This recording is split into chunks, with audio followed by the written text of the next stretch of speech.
Okay, so welcome everyone. For those of you who are just arriving, there is pizza and kombucha in the back. My name is Joshana, and I'm from Upcountry Sustainability. We're the hosts this evening. I'm hoping that all of you are on Upcountry Sustainability's email list. Is that how you found out about it?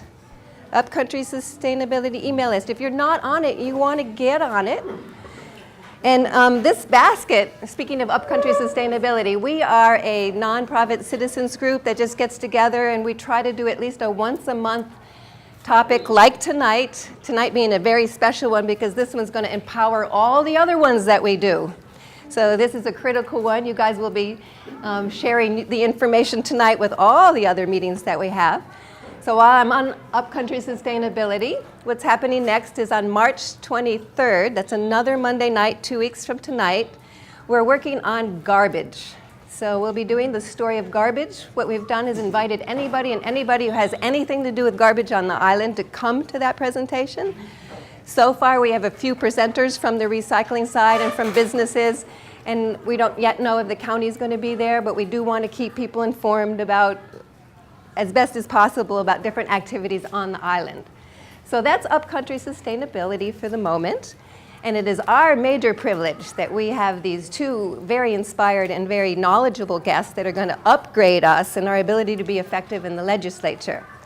We are so lucky to have high-powered people who really care about the legislature, who are tracking these things that may be difficult to track because we get so aggravated and so upset about it that only a few dedicated souls can actually stick with it and actually make change. And we have two of them with us.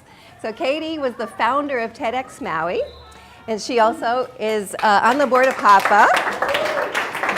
It's so lovely to have you. Thank you very much. That was such a beautiful introduction. And thank you all for coming out to join us for this informative event and very important event. And I just want to say thank you to Courtney, who actually came to the Hawaii for Alliance for Progressive Action sort of Maui launch event and just sort of asked if we would be willing to come here and do this. So thank you for just planting the little spark and making it happen. And yeah, that's how things get done. And I am deeply honored to introduce Gary Hooser to everyone tonight. Gary Hooser is a Kaua'i County Council member, a former state senator, and most importantly, he's a leader who truly stands up to protect the health of the land and the people, and he's not afraid to ask the tough questions to big corporations. Thank you. Very nice. Thank you. My name is Gary Hooser. Okay. And as Katie said, I serve on the Kauai County Council now. I served in the Hawaii State Senate for 8 years and was majority leader for 4 years. I worked for the governor for just about 18 months was all I could take, actually. I was a director of the Office of Environmental Quality Control for Governor Abercrombie for a short period of time. And now I'm president of the board for Hawaii Alliance for Progressive Action, and Katie is on our board along with Laura Harrelson. Those are the two Maui board members. And we're a statewide organization with board members on each island. Walter Riddy is on the board, Paul Achitoff from Earth Justice is on the board. We have a representation of the Hawaiian community, from labor. It's a really strong board of directors. We're a relatively new organization. This is the board here. And there's Grassroots people. Our youngest member, I think, is 24 years old. The oldest member is older than I am, so I don't know how old that is. But yeah, and we're just getting started and kind of born out of the GMO pesticide issue on Kaua'i and recognizing the momentum and the energy that's flowing around our state right now. And we want to help support that energy. We're focused on 3 main items: is organize, communicate, and advocate. Those are the 3 things that we want to do. And I'm not here to talk, I don't have a lot of time, so I do have to fly back. So I'm going to switch gears and talk about the legislative process. You can go to the website. We'll be here later to talk more about HAPA also. And before I forget, there are maybe not enough t-shirts for everybody, but you're welcome to take a free t-shirt. It's not free. You have to go to the HAPA website and join HAPA. HAPA is free, but just sign up with your name and address and email list. And there's t-shirts there. There's also some other information. The main reason I'm here, and I want to thank Courtney also for initiating this whole thing and all the work that she does in our community, but it's to talk about the legislative process and how to be effective in the process. And I'm going to start out talking about kind of general fundamental things, and then if we have time, get into some of the nuts and bolts. There's lots of stuff to talk about, that I'm going to try not to get too sidetracked in terms of the lawsuits, the bills, the pesticide stuff, what's going on. I'm going to try to focus on some of the basics, because the basics are really, really important. I've been in public office for about 15 years, and I am appalled to this day at some of the testimony we get. I'll get people sending me testimony, and they won't list their name. I mean, believe it or not, it'll have alohajoe@gmail.com, and that's it. And I don't know if it's a guy or a woman. I don't know if they live in my district. I don't know. And so there's some really fundamentals. People, you go to the trouble of sending in testimony, you really need to do just a little bit more. And I'm here to tell you that your testimony matters, okay? It truly matters. Numbers matter. If all you do is put your name, your town, and vote yes or vote no, that's important. Hopefully you do more than that, but at least do that. Numbers matter. I just cannot, overemphasize that. Legislators don't always read everything, but they know when people from their district, especially, testify on an issue, and they know, the numbers. So there's a couple of rules. I'm going to go over those rules real quick.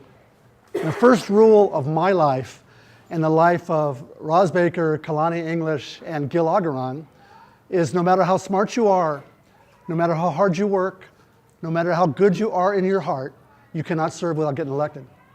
Okay, that's it. You cannot serve in public office unless you get elected, period.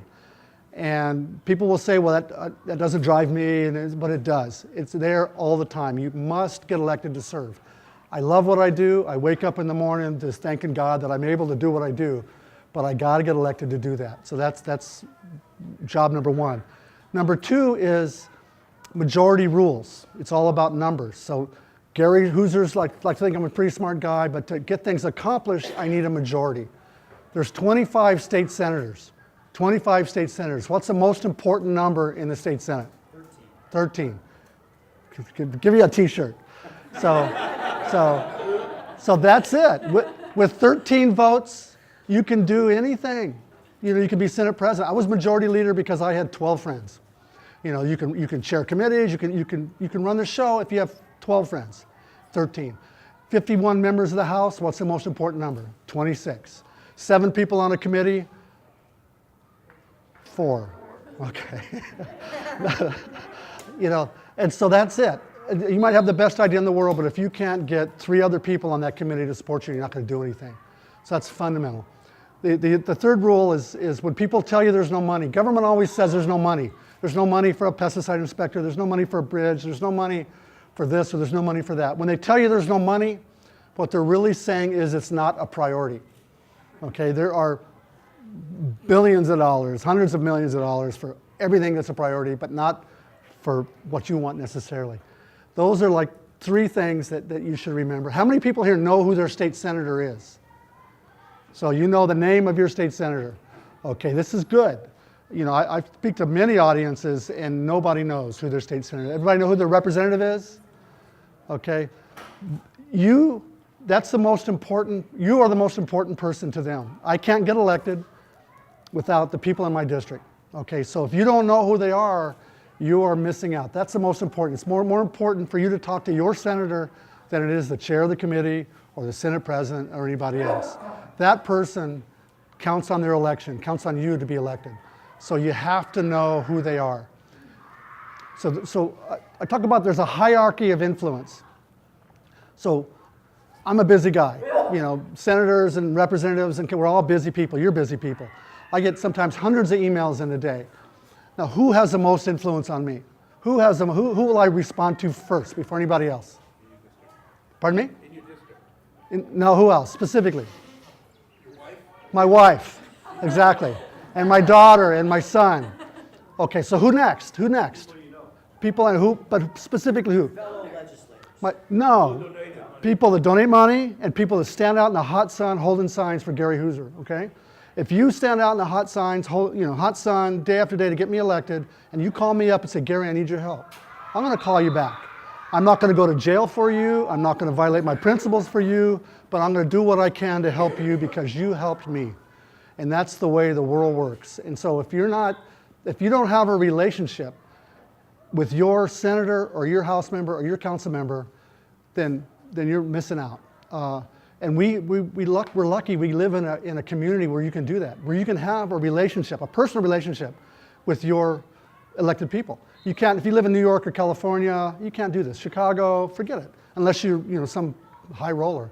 But here, you can call up Kalani English, Gil Agaran, Roz Baker, outside of the session, certainly. Session's kind of hard. And say, we want to meet with you. I have a group of friends. Can we talk? And they will talk with you.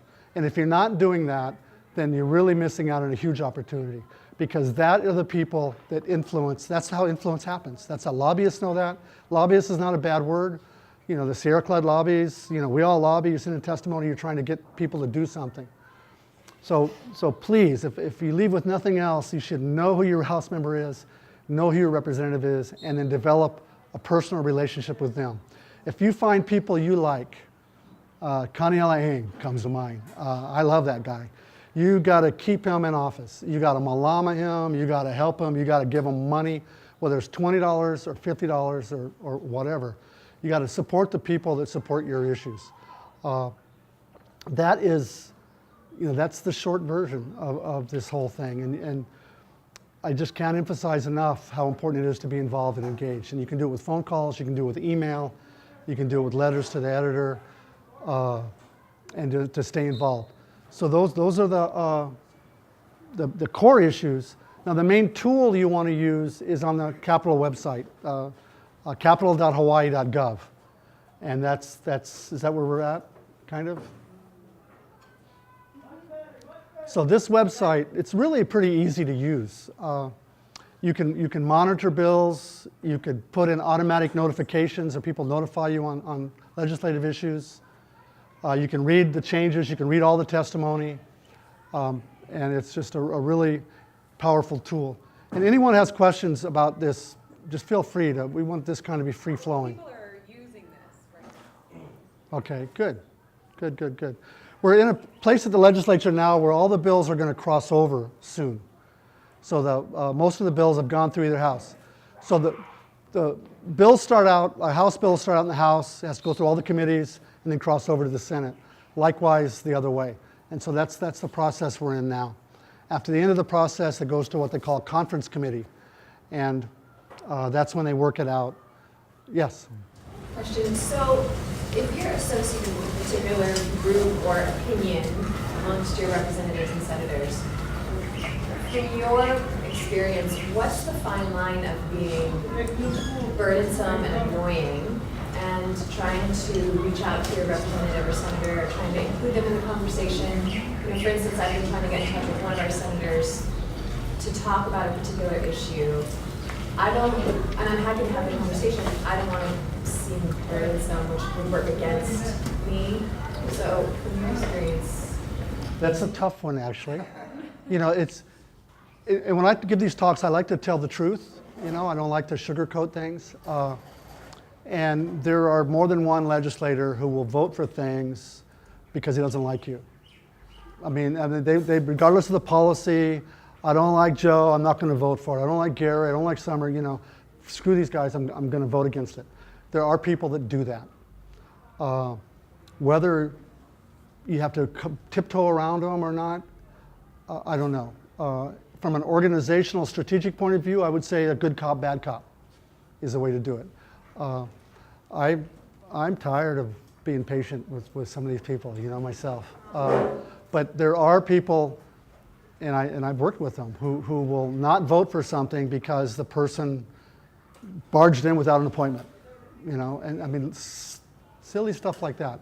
That they will, instead of looking at the public interest, they look at some personal kind of thing.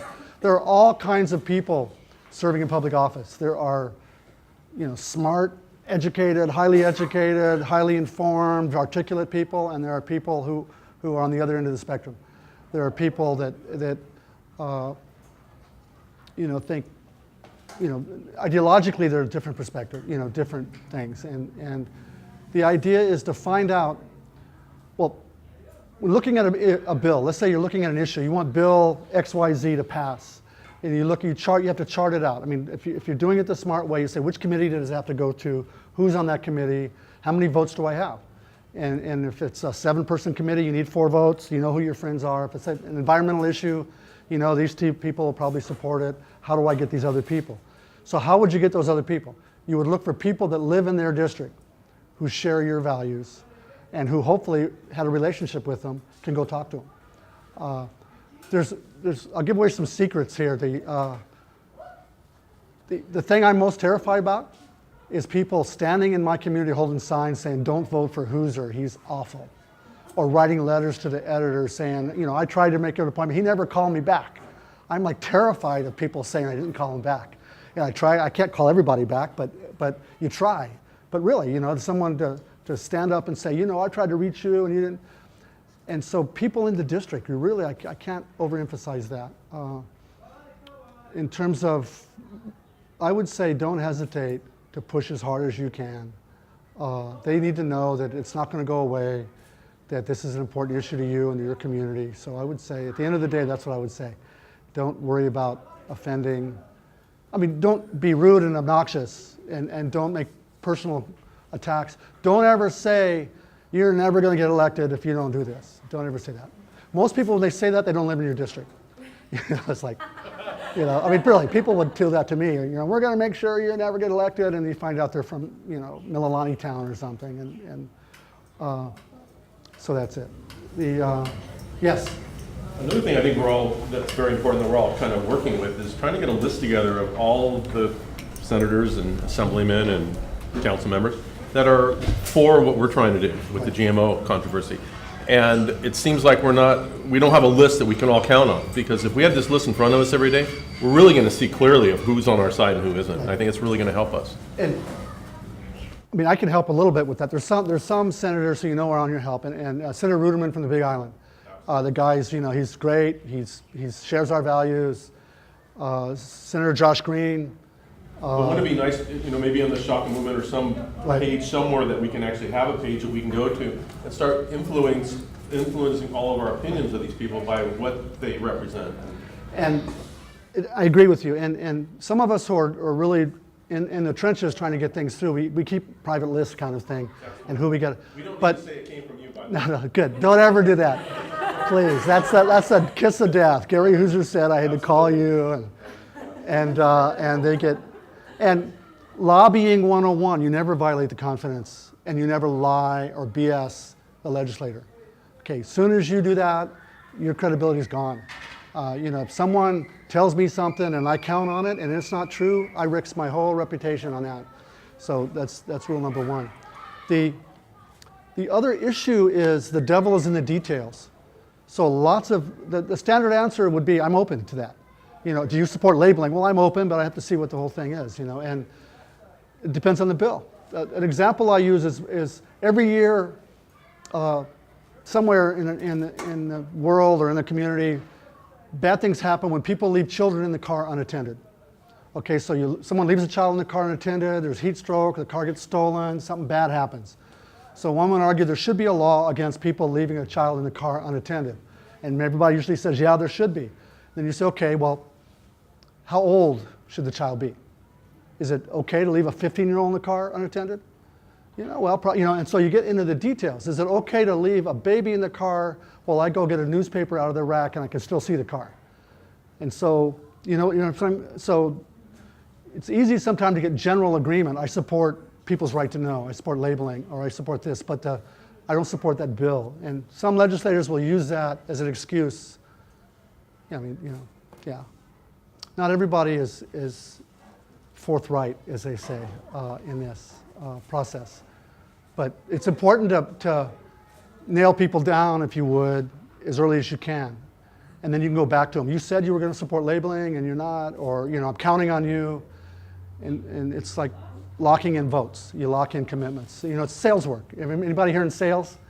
You know, you ask for the sale, and they say yes, and you say, you like this, don't you? And they say yes again, and you close them about 3 or 4 times. So yes. This process of making donations to legislatures' war chests for re-election also extends to the judiciary. Judges are elected as well. Not in our community. Not here? Not in Hawaii, no. Not in Hawaii. Judges are appointed.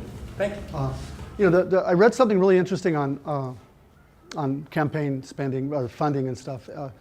Maximum donation for council members is $2,000, and I occasionally get people give me $2,000, and they give it to me because they like me and they want me to stay in office.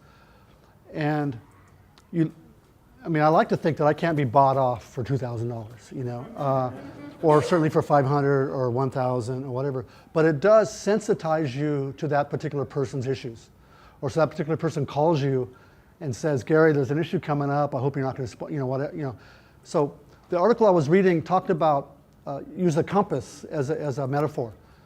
So it might just tilt me 5%, 4%, 2% away from maybe this person's issue. And over time, that's a big thing in the way compasses work. Yes?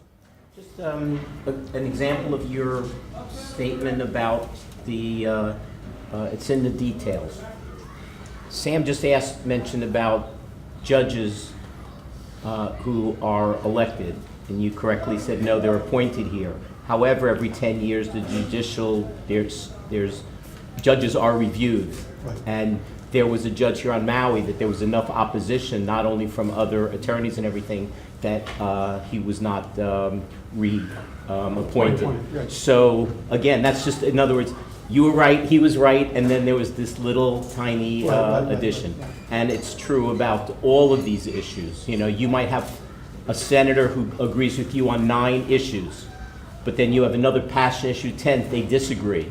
And if you make negative comments about that person, you may lose their support on some of the other issues. And I've seen that just from my world. I've seen that where there's both in this last initiative that we had, comments that were made directed at a legislator. Yeah. And it happens on all sides. And as a result of more personal type attacks rather than position attacks, you may lose that person as a support, in the future. And Right. They say politics is a game of addition, not subtraction. So you want to add votes, add friends, add relationships, not burn them.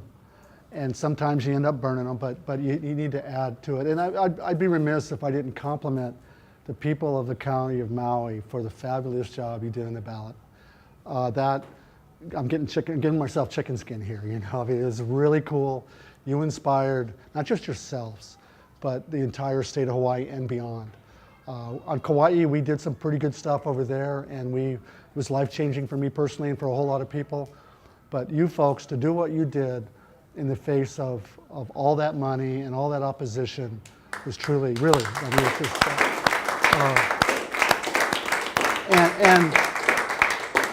and I'd like to see that momentum carried forward myself. I'd like to see us do more, and that's partly why HAPA was formed too.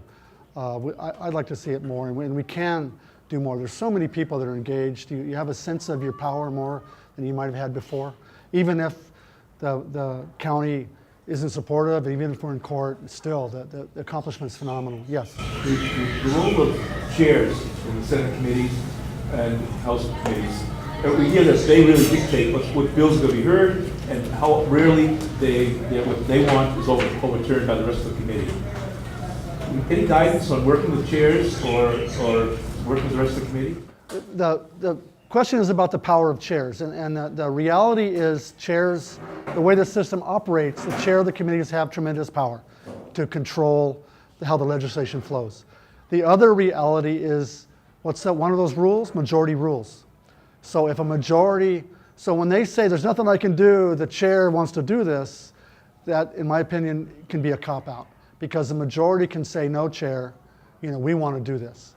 And it's up to those members to speak to the chair. They won't speak to the chair normally in public. They won't call them out and embarrass them, just like anybody, like high school. You don't call out somebody in public. But in private, they should call them out. The majority of the body in the House. To do that, how often do you see members of a committee saying to the chair, you're doing the wrong thing, you should hear this bill? Right, they'll do that behind the scenes. They will. Yeah, well, I mean, if they have What is the proper word for it? Majority. Courage. No, they have to have a willingness. No, when I was in the Senate, but the way it works is this: the chairs are busy. I mean, in their defense, they're busy. There's got hundreds of bills coming through. They can't know all this stuff, so they're scheduling stuff they know. And so it's my job to go to the chair and say, what about Bill 7521? That's important to me. It's important to my constituents. I hope you're going to heal that bill. And the chair says, oh, I don't know, I'll look at it. But if you don't say that, the chair won't even look at it. Or you get some of your other members to go to the chair and lobby the chair. The environment is perpetual lobbying. I mean, I would lobby my friends and colleagues just like the business industry would lobby them. You know, you're in the elevator, you're telling the chair, God, I hope you're going to pass this. Hope we get money to fund this school, this highway, this bill. So it's always that. But it's up to the members to be proactive or to be assertive. You know, some of the most powerful members, I'll use Clayton Hayes for an example. He wasn't powerful because he was a nice guy. You know, he was powerful because he'll blow up the plane and everybody knows it, you know, and so, okay, Clayton's going to blow up the plane, so we got to make Clayton happy. But if you're not willing to, if you don't assert yourself, again, it's like high school. My wife says it's like prison, where you have a pecking order and you have, you know, groups within the prison. But yeah, if I forgot I was on tape. That's okay. We're on camera here. I said that Clayton in a nice sense, you know, because Clayton, I mean, all kidding aside, the man had tremendous potential and has done a lot of great work. But he has this personality that is very big. And if things weren't going his way, he would rattle people's cages. So if you're timid and you sit back, which a lot of newer, younger people do because you want to learn your ropes, you don't get anywhere. You have to assert yourself. There's a lot of members like that are, so talk about power. Power is what you take, what you assert. You know, I was majority leader. There's no power that comes with majority. It's a title. So it's what I asserted, you know, and so that's how it is at being a legislator. So some are very timid, some are new, some don't assert themselves, some don't want to make the chair mad, some don't want to make the, you know, so they're afraid they're going to get punished. In the old days, they used to punish you even more. I mean, literally punish you. If you were disruptive or seen to be disruptive, they would move your office to a smaller office and move your parking space away. They would take away your committee chairmanship. Those days are kind of gone a lot. When I first got elected, I learned a concept called, they said, Gary, you have to be released. We're going to vote on some bill. And I found, no, I don't like that bill. And they said, well, did you get released? I said, what do you mean released? And you get permission from the leadership to vote no. Which those days in the Senate especially, those days are gone. In the Senate, there's 4-year terms, a lot of free spirits, and nobody tells you how to vote. You want to support your friends. So if Dick's got a bill and it's important to him and it's no skin off me if it passed and it's okay with me, then I'll try to support it. Again, I'm not going to do something I think is bad public policy, but you want to help other people who are helping you. It's just human nature. Other questions? There's something? Yes?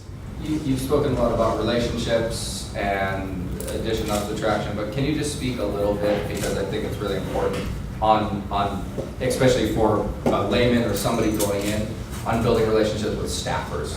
Because when the email goes in, when you walk into the office, you're not talking to the senators, you're not talking to the reps. I mean, you know, optimally you are, but 90% of the time, you're building relationships with the staffers. That's a very good point. My daughter is a staff member in the Senate.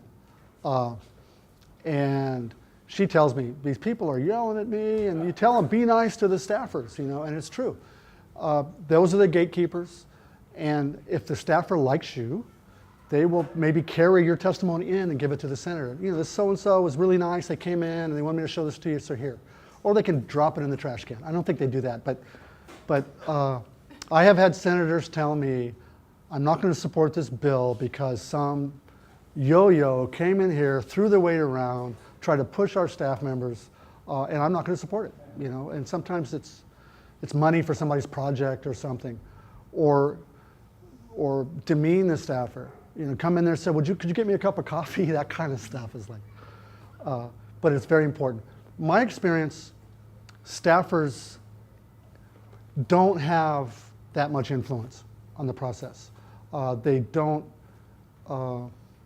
they don't engage the process so much. They're there and they're moving paper around and they're helping, but they're not setting policy. But they're gatekeepers. They're certainly gatekeepers, and a lot of them are, during this session, the way it works in the Senate, you get 2 year-round people.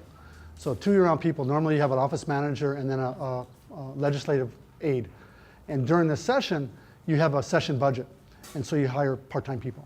And the part-time people don't know, they're new, and a lot of times they're younger people, and you're just trying to help them out. And they take a lot of grief for this. And depending on who they work for, they take more or less grief. Yes? There are so many bills to track, and many of us have a range of interests having to do with farm legislation and pesticides and so on. Would HAPA get to a point where they would put out, say, these are the main bills that we're asking you to track and support? We talked about that earlier, and ultimately, yes. When I talk to people like this, people ask me, well, what advice, what do I do? And I say, affiliate with like-minded people. So the Sierra Club has their list, the Farmers Union has their list. And so if those are your issues, then those people have their list. But ultimately, I think HAPA would have a list of highlighted areas among certain subject matter. And one more question, not really how to be effective in the legislature, but is there some point where the legislature would become a full-time legislature instead of a kind of a part-time phenomenon? Because it seems to me they have 3,000 bills in 3 months. Well, I've had that conversation with other, and the other side of it is if you give them more time, they'll just make more laws. Yeah. And so that's the other side to it. Right now, the deadlines drive the action. And so if it's not in law by May 4th or 5th, whatever that day is, it's done. But if you had it year-round, then the other argument, I guess, would be that there's just more activity.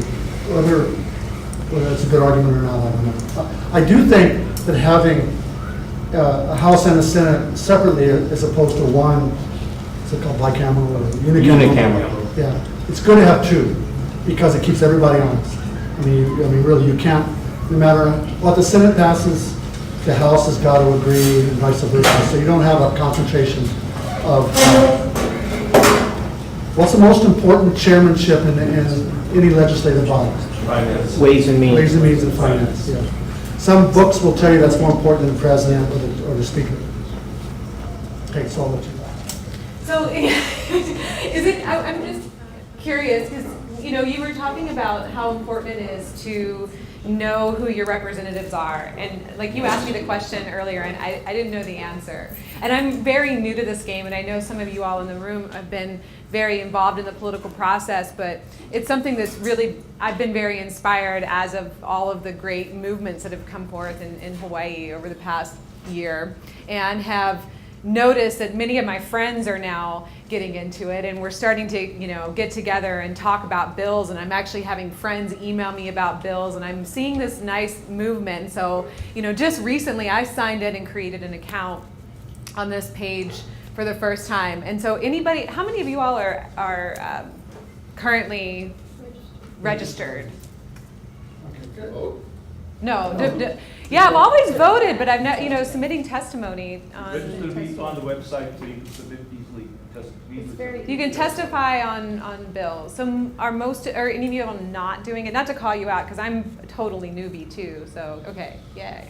You can testify on bills without registering. It makes it easier to use the site. Yeah. Do you have to register every year? No, I think you only register one time, and so you come up here to the site and you sign in, register, and takes you to a screen, and it just takes a couple minutes to fill out some basic information, and you have a little privacy statement there, and you click I understand, and you hit agree, and voila, you're able to submit testimony. Now, I just realized that when you do submit testimony, it's available to read online. Anything that you submit via this website can be discovered publicly. So maybe think about that when you're writing. You're not submitting it into the abyss of. Yes. How in detail of testimony is someone looking for? Because of course we all have this knowledge base about the GMO thing, and Right. we could go on forever. So but I- like, is it just a personal, like, I support this, or is it a full-on, like, paragraphs and paragraphs? Gary, we were talking about this earlier, and people in office are very busy, and they don't have a lot of time to read. And so, I went and actually looked at some of the testimony that was sent in on one of the latest pesticide bills, and I noticed that, there was testimony sent in by industry and organizations on both sides of the issue. And I noticed that the testimony followed a very professional format. And there's actually, Civil Beat posted this as Citizens Guide, and they have an outline for submitting written testimony. So there is sort of a professional format to follow. I noticed that for me, like just my own reaction to the testimony that was submitted that people were able to utilize factual statements or information or back up what they were saying did make me react a little stronger than testimony that was just, don't vote, I don't support this, thank you, bye, But we were chatting earlier, and really, numbers do help. So if you only have a few minutes of time, it is important to go on there and assert your opinion. And some people won't say they support or oppose. And so right away, early on, I support or I oppose. And then your name and the name of your town or city, wherever you're from, is the most important thing. The first line, you really say, I support or I oppose X. Right. And then you go ahead and give the reasons. If you're so as a legislator, when I'm looking at testimony, you look for, if it's a controversial, or you look for help. So organizations, lobbyists and big organizations will recommend amendments. So if you're the Sierra Club and it's an environmental bill, the Sierra Club will say, we support but recommend these amendments. And so if you have suggestions for that, by all means do it, and put specific things that you think is important. You put those up front. And then you can attach data or studies, or, it's to a large extent, it's like creative writing or whatever. You want to tell them right away, so they only read the first paragraph, they know you support or oppose, and then the core answer is what? You can quote from if it was a pesticide, from the American Academy of Pediatrics, or some testimony. So once you've logged in and created an account, here, did you go on to, where are you? So you type in, if you have a specific bill that you want to testify on, you can search for it right here. Now, this was an interesting thing. I think there's a puka out there, because unless I get information on the bill numbers from various organizations that I follow, but as far as being able to find, if say, you just want to track the various pesticide bills going on, you kind of have to do some internet searching to get all the different bill numbers. It was hard to find one source, but. If I interject, yep. This is homework, okay? Carlton Ching has been appointed to be the head of the Department of Land and Natural Resources. Very, very important position for people to share my values, certainly, if you're environment, history, culture. That already happened, or is? No, Wednesday is the hearing. Wednesday is the hearing. There's lots of reasons I'm opposing him, but there's lots of reasons. He's an industry lobbyist. He's a lobbyist for Castle and Cook. He's a lobbyist, board member, president of Land Use Research, of the LERF, which is just not, in my opinion, an appropriate person. I'm not telling you how to do it, but this is coming up. The hearing's on Wednesday to confirm him. The committee has had about 1,000 pieces of testimony so far, 9-1 against him. The 3 Maui senators could be key on this decision. And so this would be an important one to actually give testimony, a practical, the governor's message, and then I would carry one step forward, email your senators and tell them separately, yes. Do we know which senators are for this person? And again, so at least we have an understanding of where we're coming from to what support we have behind You it. never really know until the end. Because they're not going to tell us, or they would say, well, we have to wait till we hear the testimony. That's what they're going to say. Or they'll have to say, we'll have to wait and see what the committee does. And it's fair, I don't want to, as a legislator, say I'm for or against something too strongly when people haven't spoken. But they're using the word scapegoat by allowing us to give us what they want to hear and then make the decision after, but we can know where they stand so we can The help. Maui, for this example, they do not sit on the committee. So if the objective was to get the committee to vote no, and have then Wednesday's the day, and then the full Senate would vote after that.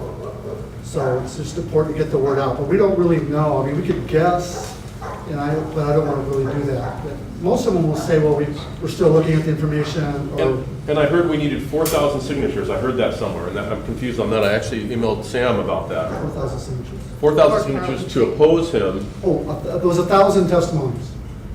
1,000, I meant to say. I saw 4,000 somewhere. There's no magic number. It's a No, petition. I misspoke. If I said 4,000, I misspoke.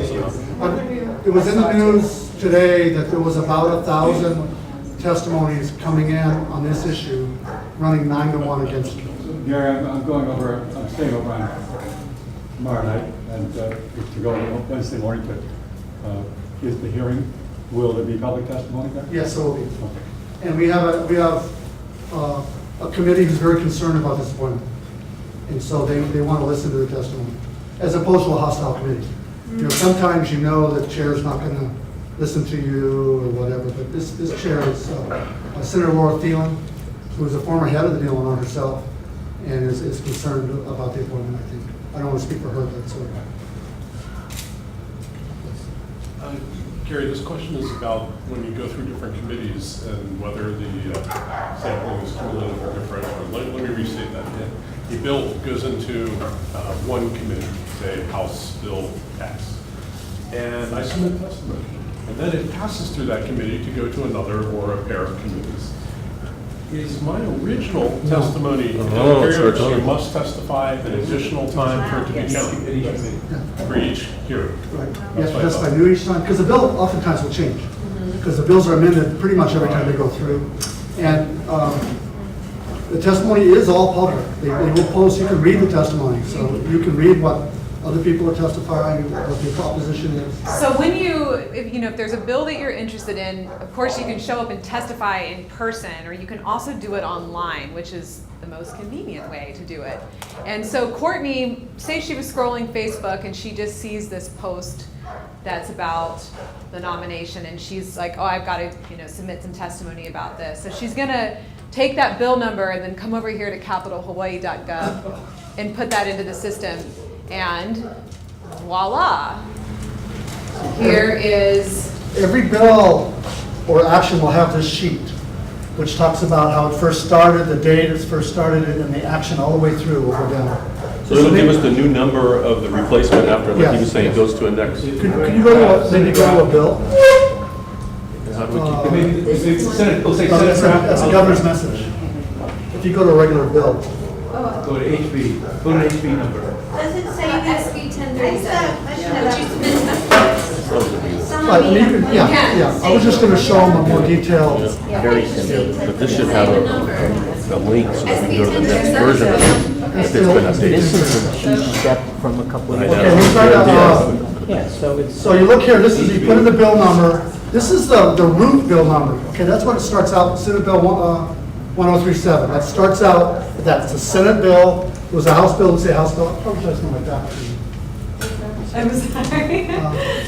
Okay, and so Go down. you scroll a little bit, and you see it's introduced by Green, Shimabukuro. This is the committee referral. And those are the committees it goes to. I mean, it's just kind of So health, what are these committees? health, ag, and energy. If it has a slice, that means it's a joint, they all meet together. If it has a comma, they meet separately.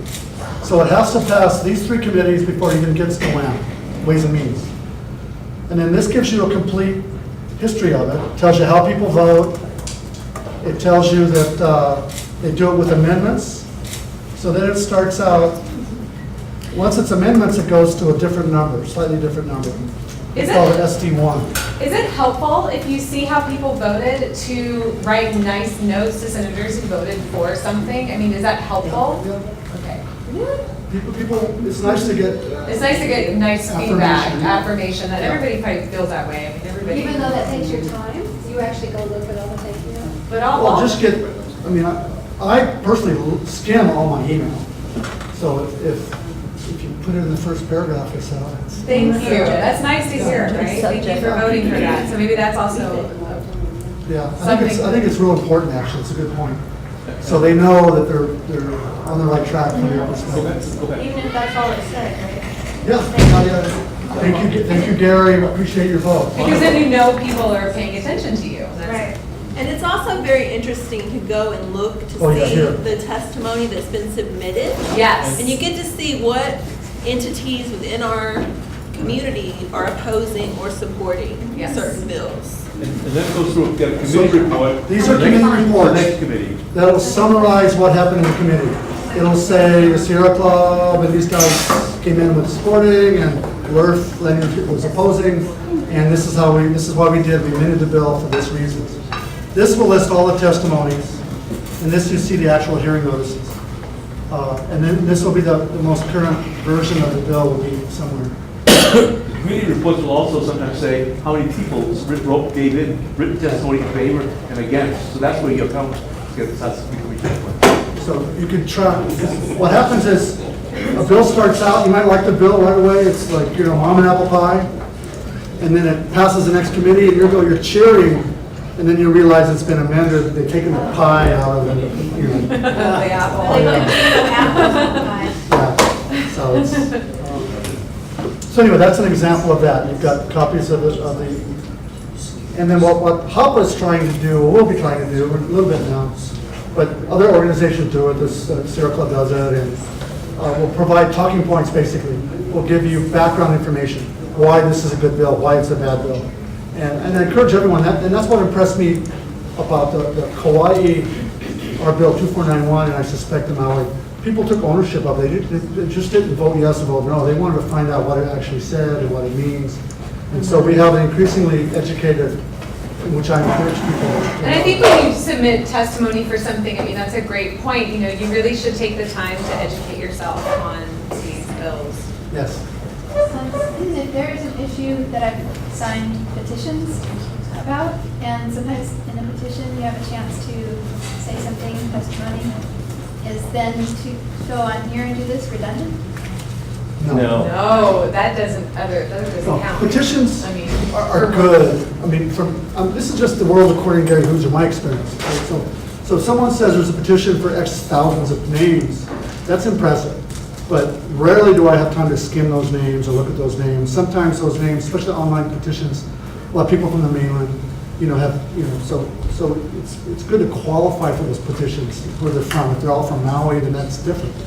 But the testimony is different, is definitely different. And so when you submit testimony in here, you go through the motions, as you can see the form here, where you have to make sure you click support or oppose, definitely do that.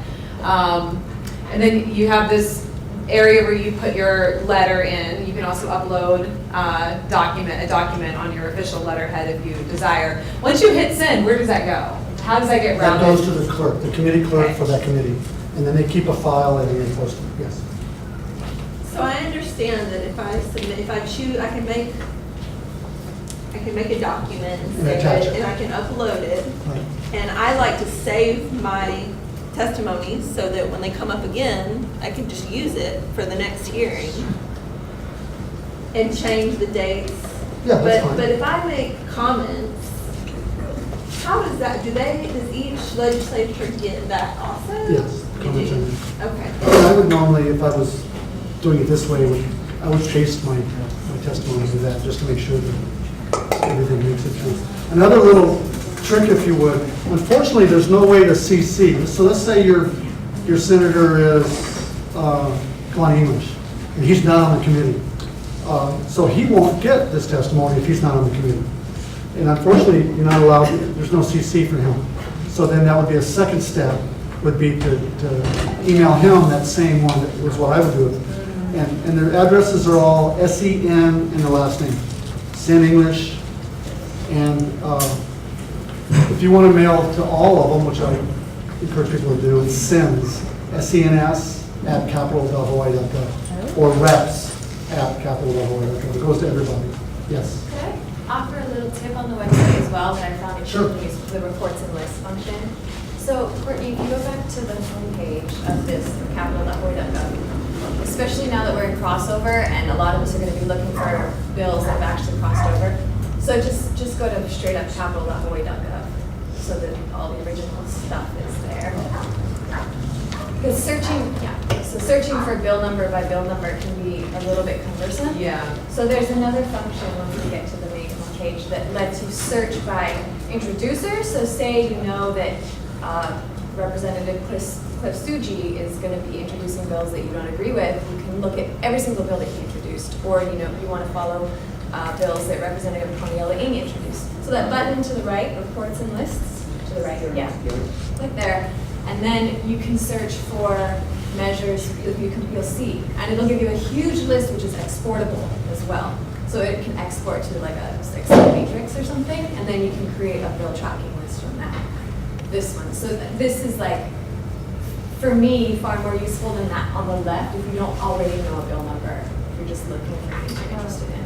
And at the beginning of the session, you can search, now it gets a little bit much, I think, but you search by text. You can put in agriculture, you can put in whatever words you want, and then everything that has that. The keywords function there will definitely search for bill. And you can Yes. get Can you search also on the opposing versus looking for and against? I mean, is that the way to search?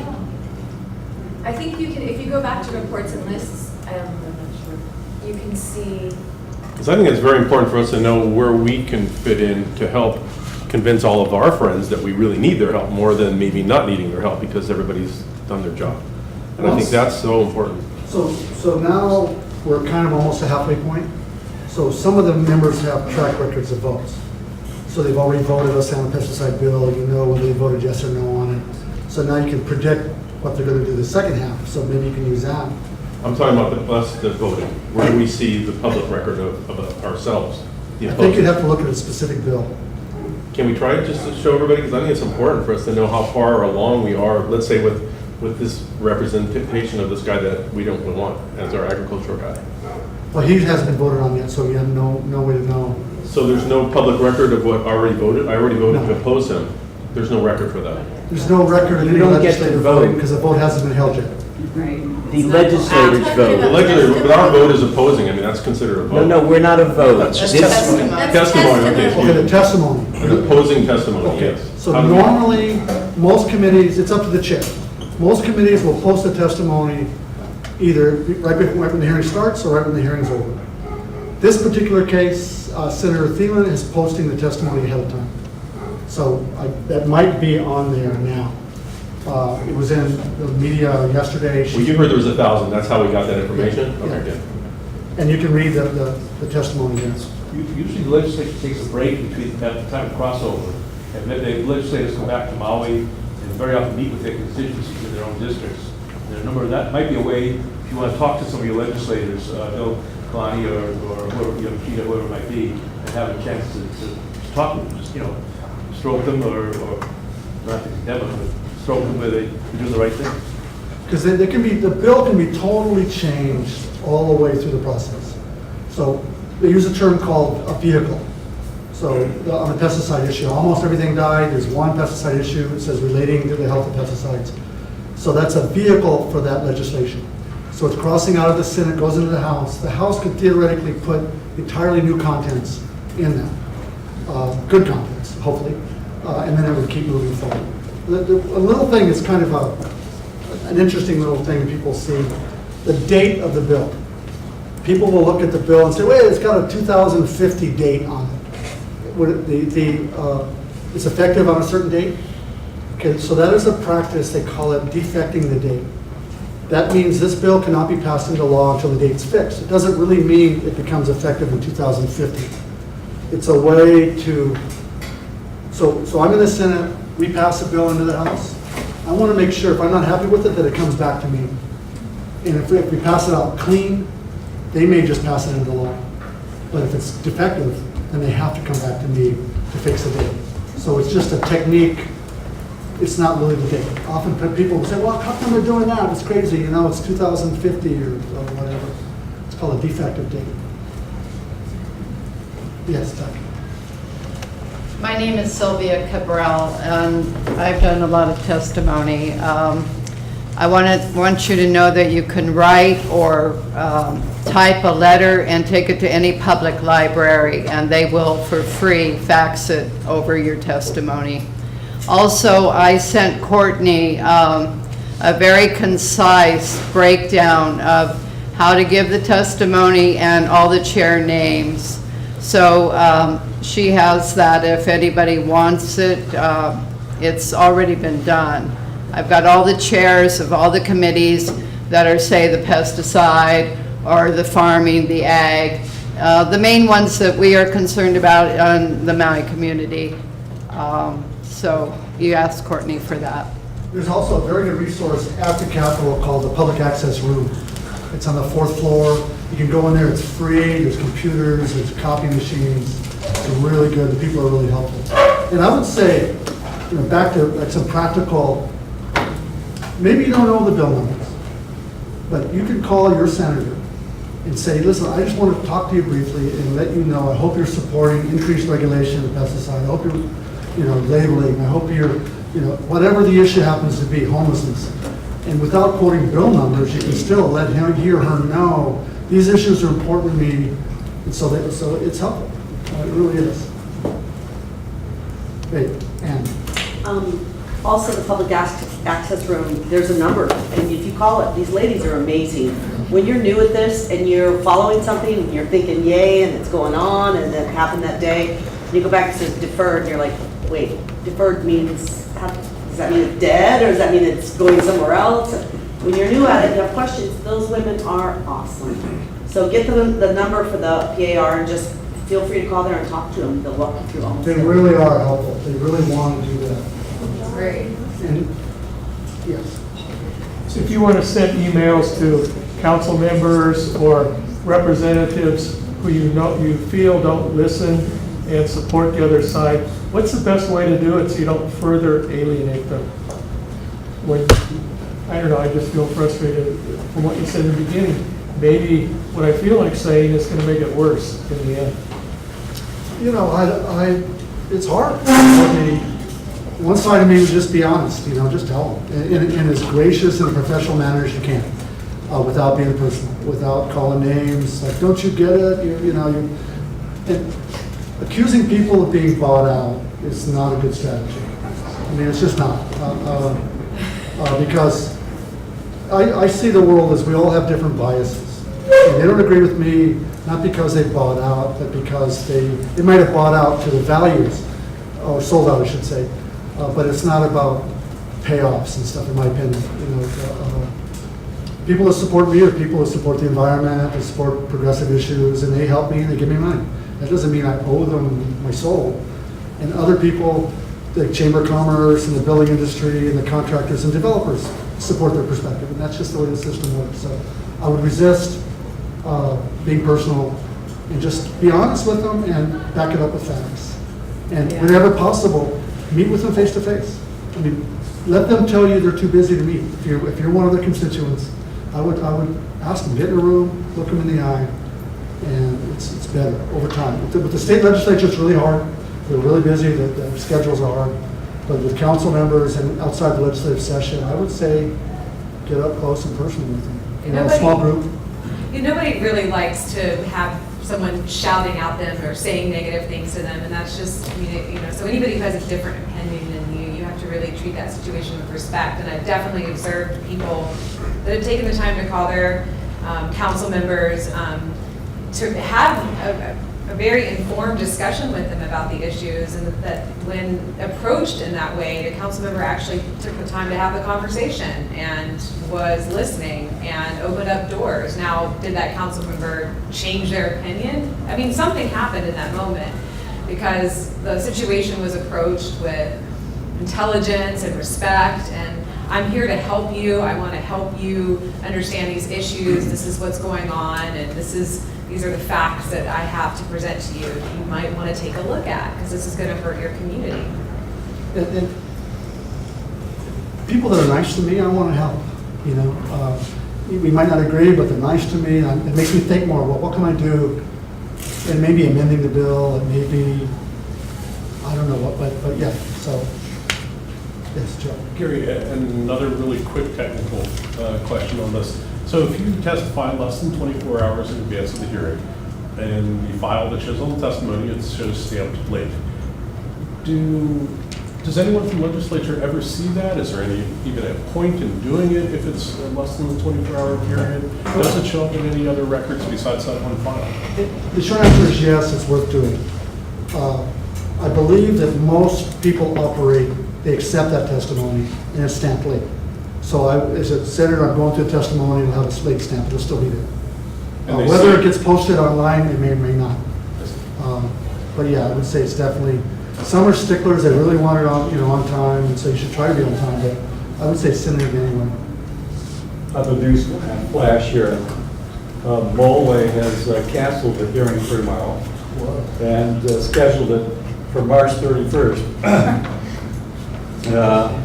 The hearing tomorrow instead will have to do with the merits, be limited to how the court should proceed in light of House Bill 849 and Senate Bill 986. Motion to dismiss it for judgment on the pleadings or total for summary judgment. The argument is, which is here more length than you probably want to hear about, is that she feels that some of the issues may be decided by those bills. And there's the right. You want to pull that up, Courtney, the House Bill 1? That's what I told you. You're saying the judge is saying. Take away the power of the county. That's the preemptive farm bill. That died, I think. Right. The judge had till the end of this month, though, right? House Bill Isn't that the 849, is that? 849, House Bill 849 and Senate Bill 986. The, Can you put a comma and search for two, or I don't think so. the same thing? So this is how useful, okay? So this bill is stalled in committee unless something happened. So it passed second reading, referred to the Committee on Judiciary. It has not been heard in Judiciary, so it's missed its deadline. So most people would say it's dead. But it's never really dead until May, the session closes. But for all intents and purposes, the judge should not have used this. I'm not the judge, but this is not. Has no bearing. No. Exactly. It has a funny. The wording could be taken and put into another bill. Well, it can always be done. And actually, we don't want to digress too much on that for the announcement. Right. But actually, the fact, okay, this bill attempts to take power from the county away to regulate agriculture. So the judge could look at this to say that means the county has the power, right? Because they wouldn't take it away from us if we didn't have it. So she could argue on our side on this. You follow me on that? The preemption? Yeah. Well, that's what the other judge complaining about with your Kaua'i law. He was blaming on. But the fact that they're trying to pass laws to take power away from us, we must have the power. Okay, but so let's move, yeah. This one also looks. It hasn't even been heard. Hasn't even been heard. So This so is the dead. judge's statement is very obvious, right? If both of these are dead. Well, unless they're just talking about the fact that there's conversations happening at the legislature. There was one other thing I was going to say.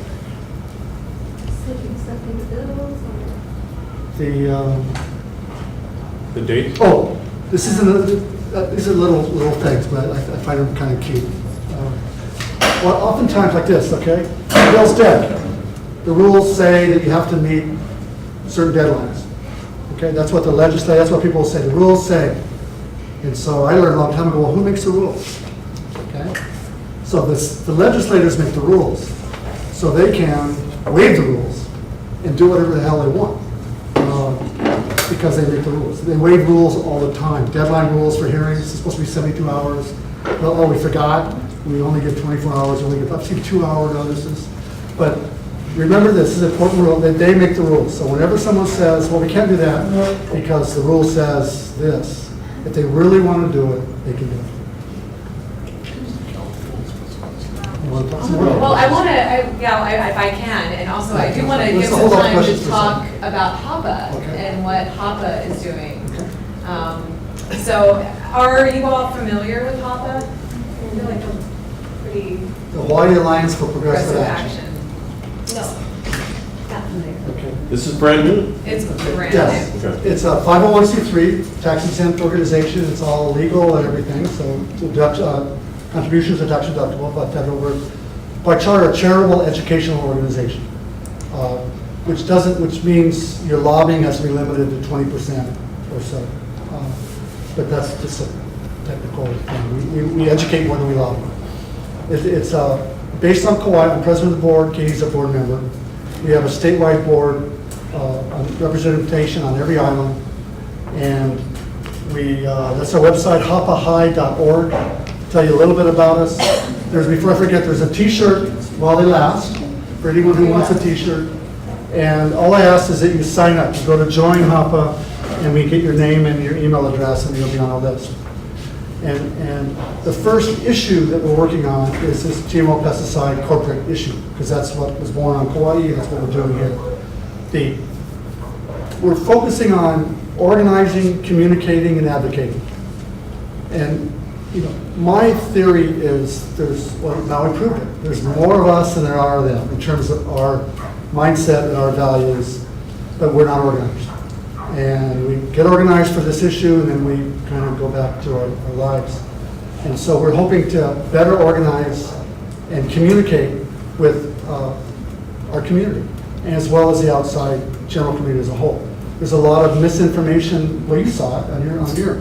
So there's no organization really consistently putting out credible information for the major population that supports our positions. Could the list of the one I suggested, can it be on your website?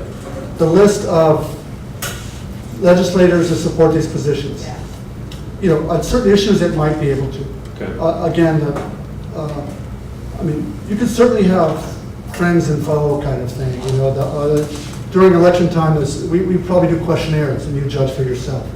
The Sierra Club endorses candidates, so you can see who the good people are that support our values. So important. Yeah. But they don't always endorse all the good people. Pardon me? We know that. That got caught in my throat because it was personal. They don't always endorse all the good people. People endorse for different reasons. Yeah, I just wanted to throw that in, sorry. Continue. And I just use them as an example.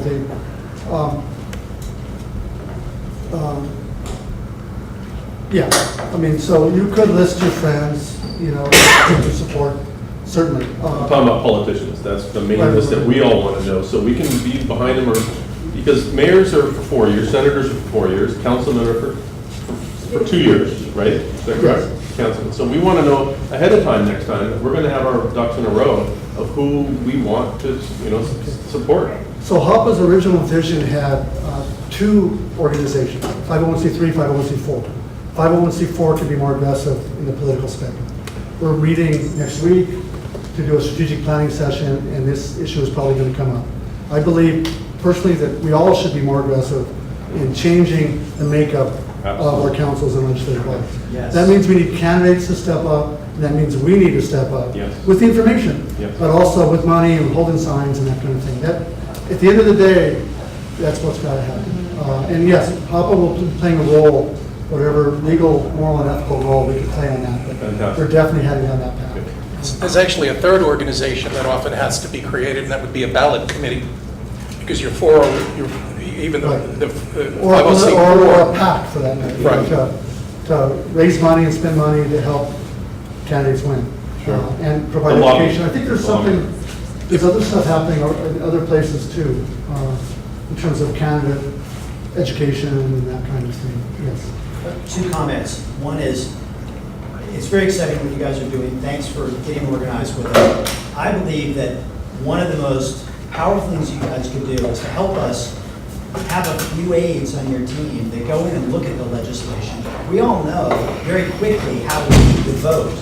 If you can send out emails to the email blast group saying, here's the current bill that you really need testimony on, and here's sample testimony, and put in testimony by this date and send this to all your friends, we'll rally around that, and I believe that may be the most cogent and powerful thing you can do. I mean, MoveOn.org, they do it on national issues. We need to do it statewide. We're doing some of that. It's like a crawl, walk, run thing. We're just getting started. We have our legal parameters we have to operate under.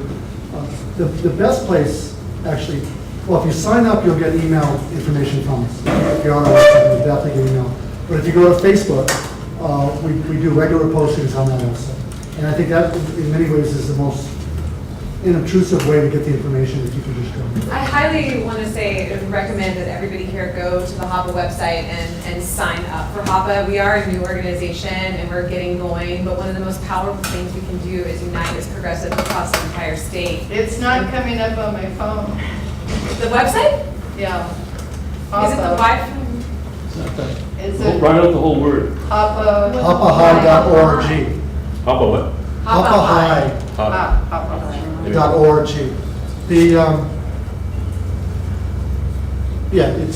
It's organizing ourselves. Is there anything to prevent you from sending email blasts? I mean, it's tough for us always to go to HAPA, Facebook, and check on what's there. If you send out an email blast, we'll respond and we'll leverage it to our As we do some of that, we're trying, the emails, email fatigue kind of thing. You don't want, you have to be a little concerned about too much email. But yes, I'll pass that word on to Elif, who's not here tonight. I got something on. While you're, again, the time check is 7 o'clock. Okay, thank you.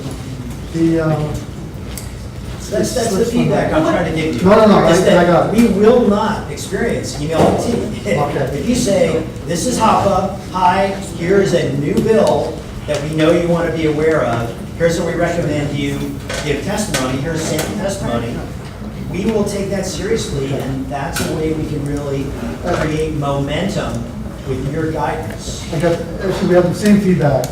Okay. Before our meeting. Sorry, I got it. We need to believe. Don't be afraid to email us. Okay, got it. Yeah. Sign up. Sign up. Sign-ups. Oh, I know what I was going to say. HAPA is Hawaii Alliance for Progressive Action. Our first issue is this issue, but we're interested in income inequality, we're interested in social justice, economic justice, other issues as well, and we plan on getting as active as our capacity will allow us to do. We have some modest success with fundraising, and we have some part-time staff to support it, and I believe that we have capacity as an organization to really do something. Again, we have Paul Achitoff, Walter Liddy, Katie, Laura Health, and a guy named Kate Watanabe is with Local 5, which is the most progressive labor union in the state. It was just a long list of really solid people who make up the board, and I believe that we're on the right track. And again, diversity. Other questions? I just want to commend you guys and Elliot, who does a lot of the work, and the alerts that you have sent out on Facebook and email, and the sample testimony, and all the information of which committee, when, whom to send it to, how comprehensive your action alerts have been. They're really we're getting in our groove. Like the staff is like 2 people right now, so it's like we're at halftime. So we're starting to build that content flow, and that ultimately. Katie and I are volunteers. And we're volunteers, and we're, we have plans to redo the website and really want to grow this into a hub for other progressive organizations to even be able to look to HAPA to see what issues we're supporting, and a way to unite people who are aligned with progressive causes across the state. Well, we need to unite the islands. That's another problem I see. And we're committed to having neighbor islands play. I mean, I live on Kaua'i, and I'm here, and we're committed to having neighbor islands. Because, face it, we're the ones doing the heavy lifting, in my opinion, in terms of rebuilding grassroots democracy.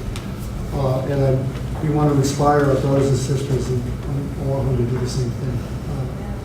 But yes, and we hope to have the website to be a source, let's say the pesticide GMO issue, to have the factual data. So, we have all the reports, we've got all the studies, and make it easy to go, frequently asked questions, and quote various studies. So people that, we don't all have that at our fingertips, but we want to have it here. Yes? 2 separate points I want to get them out. One is there's about 20 or 30 or 40 or 50 people here, and for example on Maui 23,000 people voted for the initiative. So outreach is incredibly important. This is just a couple of people. Even the questions here, this is a cross-section of more activists, and that's not to say that there's not hundreds of other people that show up. Number 2, you alluded to something, I'm glad it has the word progressive in there. There's some people that feel like campaign finance reform and public financing are the only major issues, because that will change who gets elected to office. And following that, you made a comment which was great, which just reminded me. During the campaign, there were some people that spoke very passionately, we need to change the way our legislature is to make it unicameral. And that came out by a couple of people. And what will happen is HAPA will take 20 positions on issues, and people may support 19 of them. Because when you said you were against it, I giggled, because because I agree with you, and to try to convince the few people that came up to me and said that was the most important thing, Nebraska has it, we need to have it, is that there will be differences of opinions on these issues. And so we all need to, which is why I also like that you mentioned, and I've seen that as a candidate and also as someone who has gone and testified on things, that it serves no purpose to go after an individual person, which has happened by individuals, and everybody would love that I'll make this comment. I'm so sick that I listen to the mayor's show every Thursday, and he used the personal attacks on him to state that the entire initiative Shaka movement, they're all, all. And this happens, so I cannot control other people who say things during campaigns. I can only control myself, and that's the way it is. But I really like that you mentioned a couple of things like that, and again, there's only 20, 30, 40 people here, and there's thousands of other activists out there. We are, the HAPA, thank you. Thank you for running for office, and Therese, thank you very much for, we need to give hats off, applaud. Fitz is here also. And Courtney. Oh, it's really hard to run. I've ran and lost races, and it's just hard to do it. The people that are willing to do it deserve, in my opinion, freedom of speaking up. So HAPA's plan, if you would, we're organizing on Kaua'i now. We have 4,000 or so people in our database of identified friends who support, in general, the world, not every issue.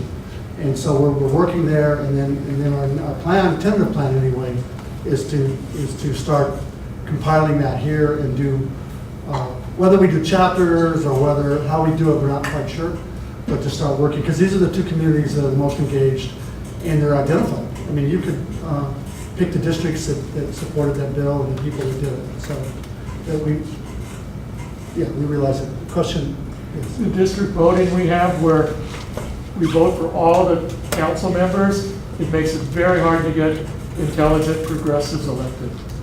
You may be hard for you to get elected here because there's a group that is against progressives. And Kaua'i, it's all at large also. We're not by district.